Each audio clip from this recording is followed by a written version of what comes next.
राधे राधे, हरे कृष्ण। सभी भक्तजनों को मेरा प्रणाम और ढेर सारा प्यार। आज का दिन बेहद खास है क्योंकि कल यानी 2 फरवरी सोमवार से फाल्गुन मास की शुरुआत हो रही है। माघ मास की पूर्णिमा आज समाप्त होकर कल से नया महीना शुरू होगा। फाल्गुन में शिव भक्ति, होली का उत्साह और श्री कृष्ण की लीलाओं का रस बहुत गहरा मिलेगा। हम सब मिलकर इस महीने में भी भक्ति का आनंद लेंगे। आज माघ मास की आखिरी पूर्णिमा है और कल से फाल्गुन मास शुरू हो जाएगा। पूर्णिमा तिथि आज सुबह से शुरू हुई थी और कल सुबह तक रहेगी। ब्रह्म मुहूर्त सुबह में रहेगा, सूर्योदय सुबह के समय होगा, सूर्यास्त शाम को होगा, राहु काल शाम के समय रहेगा। माघ मास के पूरे महात्म्य के अध्याय सुनने और कमेंट करके साथ देने के लिए आप सभी का लाख लाख धन्यवाद। आपकी भक्ति और प्रेम से ही ये यात्रा इतनी सुंदर बनी है। उम्मीद है फाल्गुन मास में भी आप इसी उत्साह से कथाएं सुनते रहेंगे। हमारे चैनल पर भागवत कथा भी जारी रहेगी। जब तक पूरी नहीं हो जाती तब तक महात्म्य के साथ साथ भागवत का भी रस लेते रहेंगे।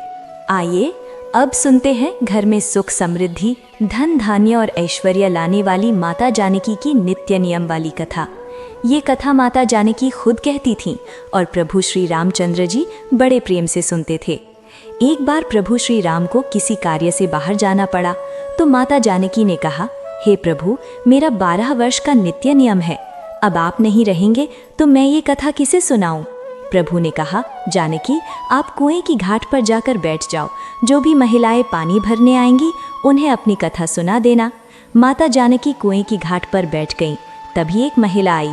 उसने बहुत सुंदर रेशमी साड़ी पहनी थी और सोने का घड़ा लिए हुए थी। माता ने कहा, बहन, मेरी 12 वर्ष की कथा सुन लो। लेकिन वो बोली, बहन, मुझे घर देर से पहुंचने पर सास नाराज हो जाएगी, इसलिए मैं नहीं सुन सकती, और चली गई। जैसे ही वो घर पहुंची उसकी रेशमी साड़ी फट गई और सोने का घड़ा मिट्टी का हो गया। सास ने देखा तो पूछा, बहू, ये क्या हाल हो गया?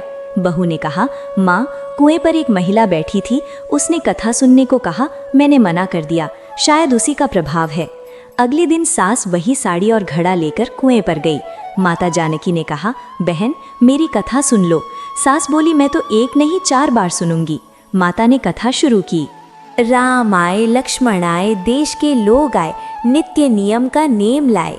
आओ राम, बैठो राम, रसोई में जाओ राम, माखन मिश्री खाओ राम, दूध पताशा पियो राम, सोने के पलंग पर सो राम, शाल दुशाला ओढ़ो राम, जब राम राम बोलूं राम, सब काम सवारें, खाली घर भंडार भरें, सबका बेड़ा पार करें, श्री राम जय राम।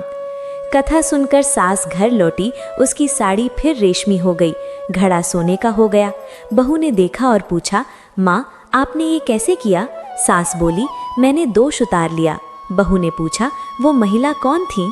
सास बोली, वो तो माता जानकी हैं, जो पुराने को नया कर देती हैं, खाली घर को भर देती हैं, लक्ष्मी का वास कराती हैं, मनोकामना पूरी करती हैं। बहू बोली, माँ, मुझे भी सुनाओ। सास ने फिर कथा सुनाई। राम आए, लक्ष्मण आए, देश के लोग आए, नित्य नियम का नेम लाए। आओ राम, बैठो राम, रसोई में जाओ राम, माखन मिश्री खाओ राम, दूध पताशा पियो राम, सोने के पलंग पर सो राम, शाल दुशाला ओढ़ो राम, जब राम राम बोलूं राम, सब काम सवारें, खाली घर भंडार भरें, सबका बेड़ा पार करें, श्री राम जय राम। बहू बहुत प्रसन्न हुई और बोली, अब से हम रोज ये कथा करेंगे। सास बहू रोज सुबह उठकर नहाकर पूजा के बाद माता जानकी की ये कथा कहने लगी। एक दिन पड़ोस की महिला आई और बोली, बहन, आंच दे दो। बहू बोली, हमने अभी आंच नहीं जलाई। पड़ोसन बोली, तू सुबह से क्या कर रही हो? बहू बोली, हम पूजा करते हैं और माता जानकी की कथा सुनाते हैं। पड़ोसन बोली, इससे क्या मिलता है? बहू बोली, घर भर जाता है, काम बनते हैं, मनोकामना पूरी होती है। पड़ोसन बोली, तो मुझे भी सुनाओ। बहू ने कथा सुनाई। राम आए, लक्ष्मण आए, देश के लोग आए, नित्य नियम का नेम लाए।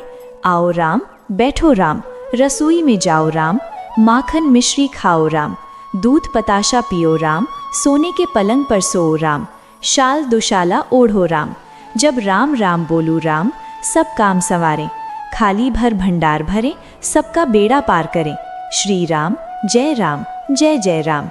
पड़ोसन प्रसन्न होकर बोली, बहुत अच्छी कथा है, अब से मैं भी रोज सुनूंगी और कहूंगी। देखते ही देखते पूरे मोहल्ले में ये कथा चलने लगी। हर किसी की मनोकामना पूरी होने लगी। हे माता जानकी, जैसे आपने सबके भंडार भरे, वैसे हमारे भी भरो। कथा कहने वाले, सुनने वाले और हुंकार भरने वाले सबके भरो। प्रेम से बोलो, माता जानकी की जय। अब सुनिए आज की भागवत कथा। श्रीमद् भागवत महापुराण पंचम स्कंद के अध्यायों का रस।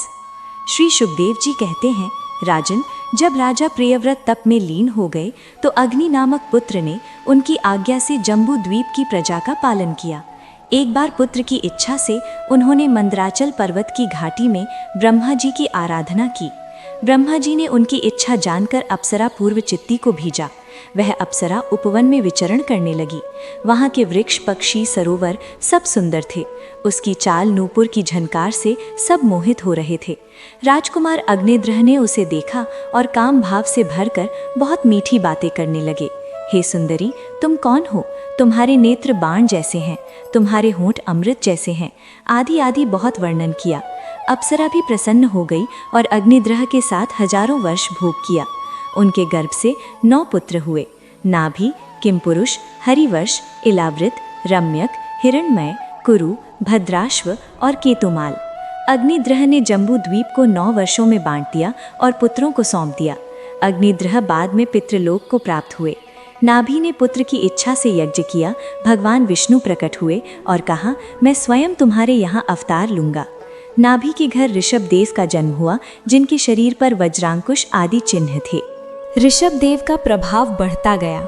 इंद्र ने वर्षा रोकी तो ऋषभदेव ने योग से वर्षा कराई। नाभि ने उन्हें राज्य सौंपकर बद्रिकाश्रम चले गए और नारायण में लीन हो गए। ऋषभदेव ने जयंती से विवाह किया। 100 पुत्र हुए, जिनमें भरत सबसे बड़े थे। भारतवर्ष का नाम उन्हीं से पड़ा।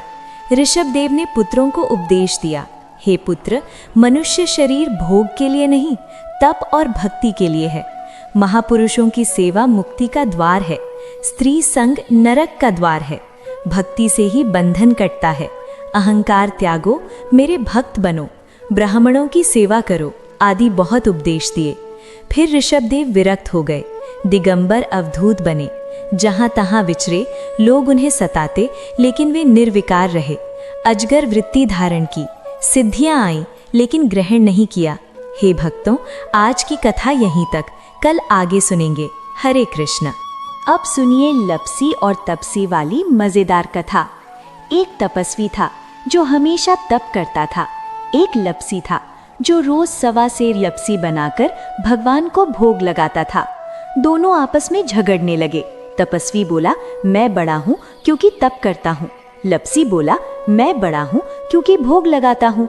नारद जी आए, दोनों ने बताया। नारद जी बोले, कल फैसला करूंगा। अगले दिन दोनों भक्ति करने आए। नारद जी ने छुपाकर 1.25 करोड़ की अंगूठी रख दी। तपस्वी ने चुपकी से उठाकर दबा ली। लपसी ने ध्यान नहीं दिया, भोग लगाकर खा लिया। नारद जी आए, तपस्वी से पूछा, खड़ा हो। वो खड़ा हुआ, अंगूठी गिरी। नारद जी बोले, तप के बाद भी चोरी की आदत नहीं गई, इसलिए लपसी बड़ा है। तपस्वी शर्मिंदा हुआ, क्षमा मांगी। नारद जी बोले, अगर कोई गाय कुत्ते को रोटी न दे, ब्राह्मण को दक्षिणा न दे, साड़ी ब्लाउज न दे, दिए से दिया न जलाए, कहानी सुने लेकिन तेरी कहानी ना सुने, तो तेरा तप फल देगा। तभी से हर व्रत कथा के साथ लपसी तपसी की कहानी जुड़ गई। अब सुनिए तुलसी चालीसा। जय जय तुलसी भगवती सत्यवती सुखदानी, नमो नमो हरिप्रिय श्री वृंदावन खानी। श्री हरि शीश विराजनी दे अमर वर अम्ब, जनहित है वृंदावनी अब न करो विलंब। धन्य धन्य श्री तुलसी माता, महिमा अगम सदा श्रुति गाता। हरि के प्राण से प्यारी, हर हेत कीन हो तब भारी। जब प्रसन्न है दर्शन दीन हो, तब कर जोड़ विनय उसकीन हो। हे भगवंत कंत मम होहु, दीन जानी जान छाड़हु छोहु। सुनी लक्ष्मी तुलसी की वाणी, दीन हो शाप कद्रि पर आसु। अयोग्य वर बांगन हारी, होउ बिटप तुम जड़ तन उधारी। सुनी तुलसी ही शाप्यों ते हठामा, करहु वास तहु नीचन धामा। दियो वचन हरि तप तत्काला, सुनहु सुमुख जान होहु बिहाला। समय पाई बहु रोपा तोरा, पूजह आस वचन सत मोरा। तब गोकुल महु रूप सुदामा, तास सुभई तुलसी तूबामा। कृष्ण रास लीला के माही, राधे शक्य प्रेम लख नाही। दियो श्राप तुलसी तत्काला, नर लोक ही तुम जन्म हुबाला। यो गोप वह दानव राजा, शंख चूरण नामक शिर ताजा। तुलसी भसु किनारी, परम सती गुण रूप अगारी। असद्वय कल्प बीती जब गयहु, कल्प तृतीय जन्म तब भयहु। वृंदा नाम भयो तुलसी को, असुर जलंधर नाम पति को। कर अति द्वंद अतुल बल धामा, कीन्हा शंकर से संग्रामा। जब निज सैन सहित शिवहारे, मरह न तब हर हरे ही पुकारे। पतिव्रता वृंदा नारी को न सके पति ही संगहारी। तब जलंधरी भेष बनाई, वृंदा ढग हरि पहुँचो जाई। शिव हित लह कर कपट प्रसंगा, कियो सतत्व धर्म तो ही भंगा। भयो जलंधर कर संघारा, सुनी उर शोक उपारा। तेह छड़ दियो कपट हरितारी, लख वृंदा दुख गिरा उचारी। जलंधर जस हयो भीता, सोई रावण तस हरहि सीता। अस प्रस्तर समहृदय तुम्हारा, धर्म खंड मम पतिह संघारा। यही कारण लह शाप हमारा, होवे तनु पाषाण तुम्हारा। सुनी हरि तुरत ही वचन उचारे, दियो श्राप बिना विचारे। लख्यो न निज कर दूत पति को, छलन चाहियो जब पार्वती को। जड़मति तो अस हो जड़ रूपा, जग में तुलसी बिटप अनूपा। धग रूप हम शाली ग्रामा, नदी गंड की बीच ललामा। जो तुलसी दल हम चढ़ाव है, सब सुख भोग परम पद पई हैं। बिनु तुलसी हरि जलत शरीरा, अतिशय उठत शीश उर पीरा। जो तुलसी दल हरि सिर धारत, 100 सहस्त्र घट अमृत डारत। तुलसी हरि मन रंजनी हारी, रोग दोष दुख भंजनी हारी। प्रेम सहित हरि भजन निरंतर, तुलसी राधा में ना अंतर। व्यंजन हो 56 प्रकारा, बिनु तुलसी दल ना हरहै प्यारा। सकल तीर्थ तुलसी तरु छाही, लहत मुक्ति जन संशय नाही। कवि सुंदर हरि एक हरि गुण गावत, तुलसही निकट सहस गुण पावत। बसत निकट दुर्वासा धामा, जो प्रयास तहि पूर्व ललामा। पाठ करह जो नित नर नारी, होऊ सुख भाय त्रिपुरारी। तुलसी चालीसा पढ़ तुलसी तरु गृह धारी। दीप दान कर पुत्र फल, पाव बंध नारी।